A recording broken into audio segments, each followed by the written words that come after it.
You're going to be so jealous of what I'm working on today. Behold the sexiness that is the 2009 Dodge Grand Caravan SE 3.3-liter V6 base model minivan.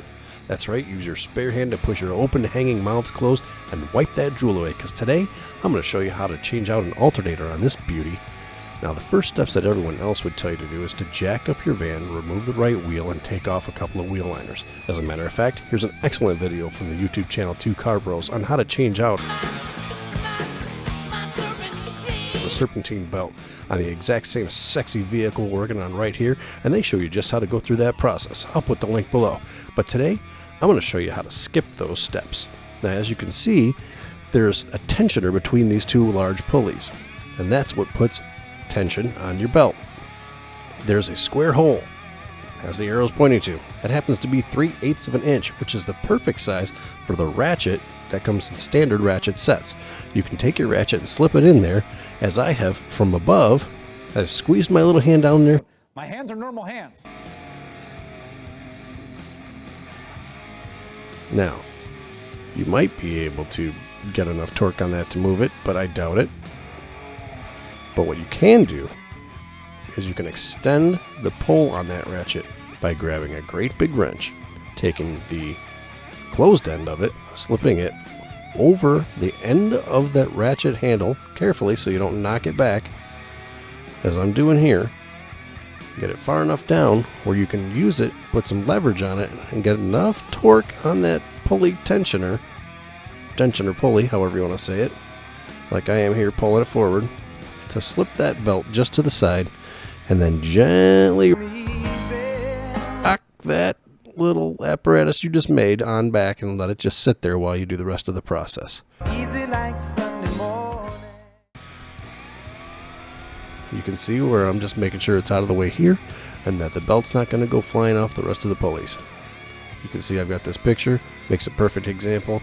Now your alternator is sitting right there in the front, and you can start to loosen it up. Now, these two bolts on the top that hold this bracket, they use a 13mm socket bit or 13mm wrench. Now, I just got a brand new set of sockets I'm trying to use. New toys! And so you'll see me using those, but unfortunately I lost my 1/2-inch ratchet, so I'm using my breaker bar just because I'm having fun.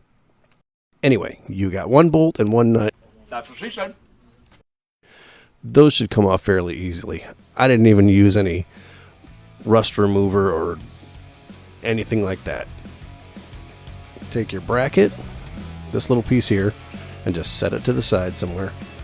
Then, once you find the correct tools, of course, you can come in and loosen the wire connected to the top of your alternator.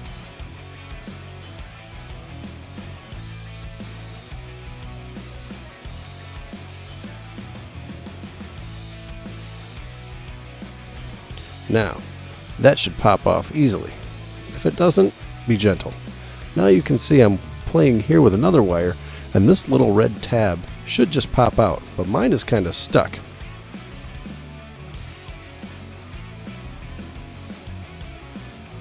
So I grab a pair of pliers, and I very gently get it around there, and I just barely pull that red plug out.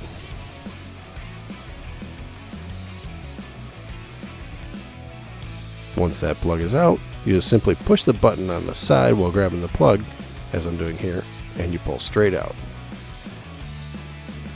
Set your wires to the side, maybe underneath that hose right there.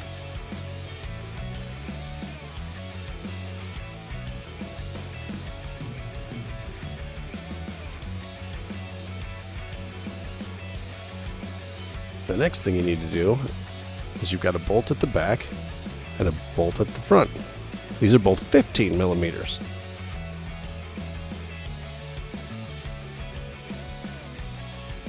You can see here as I try to show the camera in the sunlight, this is a 15mm socket. Now you're going to watch me wrestle with this deep well 15mm socket and try to loosen these bolts up because the bottom one is stuck and I've barely got enough room to get these in there. If I had a standard depth 15 millimeter, I would have had this thing off much faster than I do in this video. However, you'll watch me struggle for the next few minutes here getting these two bolts off. Enjoy the music.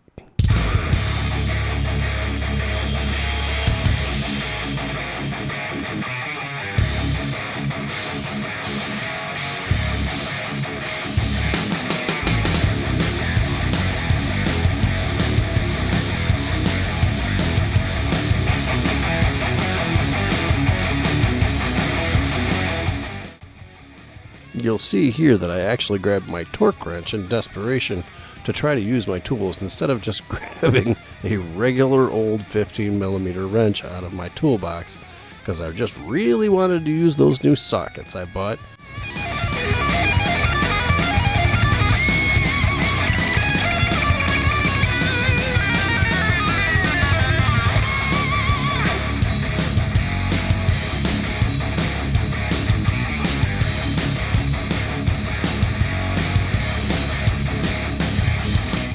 Now, I did finally get that bolt out, and it's kind of a lag bolt, and you'll see that it's just barely got threads at the end, which is what I mean by a lag bolt. Here I'm comparing it to the shorter bolt from the back.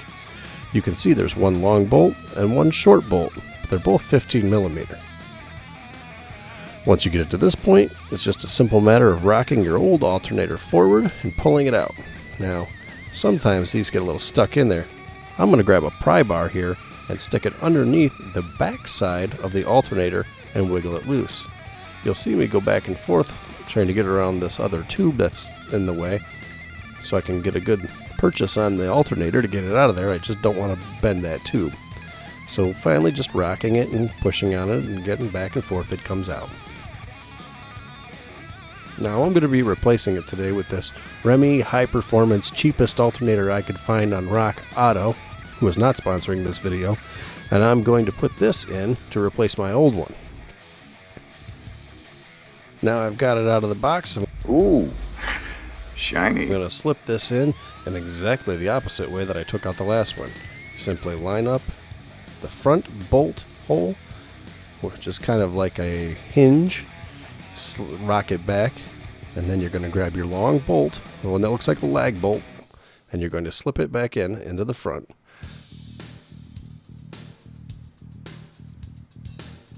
This should go very easily. Just line it up, wiggle it around, push it all the way through. Make sure you get a couple of threads started. Then you take your shoulder bolt,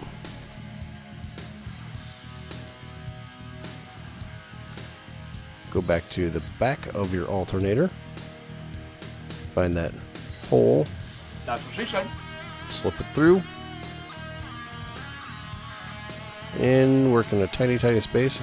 I put my 15 millimeter socket back on there just so I had a little bit more to grab onto that bolt to screw it back in and get it finger tight.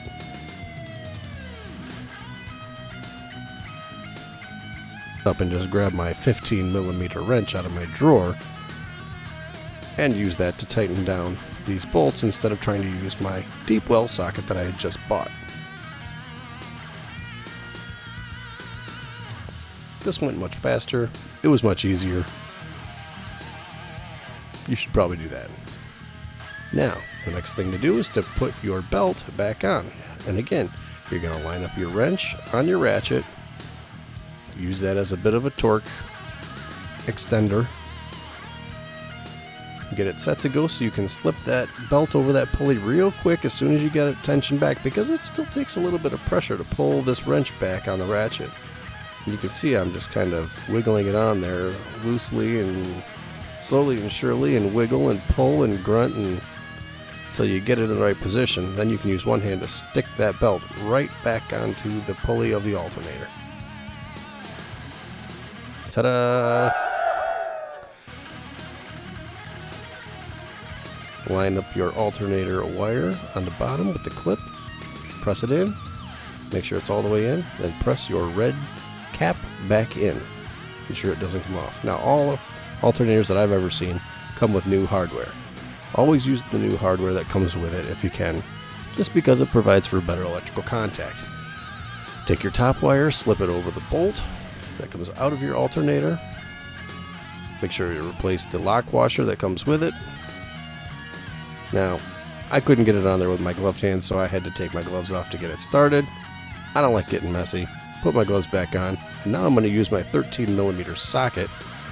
I'm just going to slip it over there and tighten that down finger tight.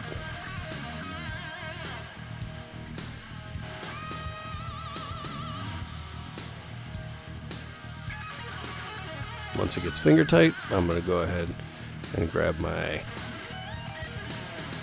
substitute wrench for the day and just snug it down. It does not have to be tight, and it doesn't have to be torqued to spec.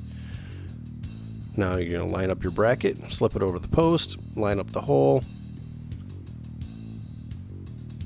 Put your short 13mm bolt in here. Tighten it down finger tight all the way. Saves you a lot of time.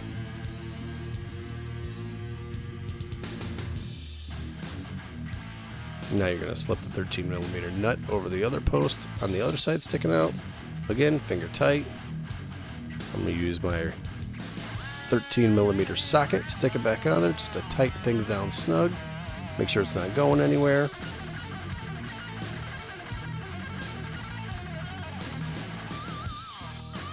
That's the nut. And here's the bolt.